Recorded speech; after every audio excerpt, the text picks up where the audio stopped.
Penanganan banjir yang melanda sejumlah kabupaten di Aceh dinilai tidak serius lantaran banjir yang kerap terjadi setiap tahunnya dipicu oleh kerusakan hutan dan daerah aliran sungai. Namun pemerintah tidak pernah melakukan pencegahan terhadap kerusakan hutan Aceh.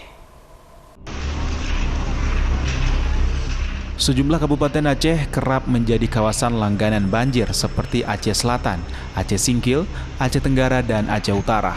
Namun pemerintah selalu memberi tanggap darurat banjir saat banjir terjadi.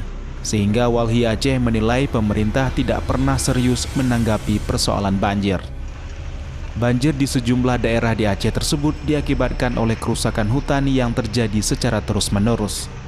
Bahkan penyebab banjir tidak hanya dari aktivitas ilegal yang dilakukan secara legal juga menjadi penyebab banjir. Seperti pembangunan infrastruktur yang tidak terkonsep dengan baik. Selain itu, konsesi lahan dan pertambangan juga menjadi penyebab utama banjir. Namun dari pengalaman banjir setiap tahun tersebut, pemerintah hanya bisa memberikan penanganan saat banjir terjadi. Harusnya pemerintah bisa mencari solusi agar tidak lagi terjadi banjir melalui kebijakan tata ruang yang lebih baik. Walhi melihat tidak ada keseriusan pemerintah provinsi dalam penanganan banjir di Aceh ini. Penanganan dilakukan lebih bersifat reaktif dia. Ketika terjadi bencana baru PWA, BPBD sibuk untuk emergency respon.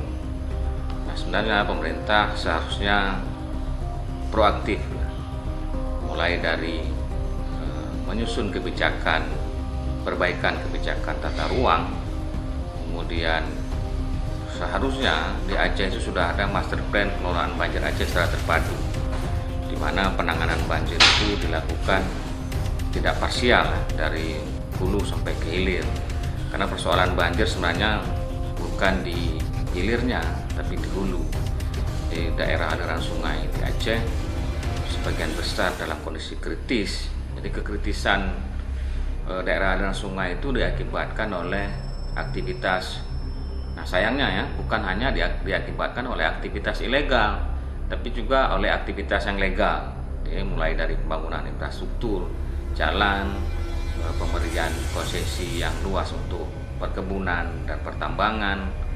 Nah, aktivitas ilegal itu juga kemudian diperparah dengan adanya aktivitas ilegal, mulai dari pembalakan liar, perambahan, dan pertambangan emas, yang sampai hari ini itu masih tetap terjadi. Nah, beberapa kejadian banjir selama ini misalnya di Aceh Utara, kemudian di Aceh Tenggara dan Aceh Selatan itu bisa dibuktikan dengan rusaknya kawasan hutan di area hulu di masing-masing das besar di sana.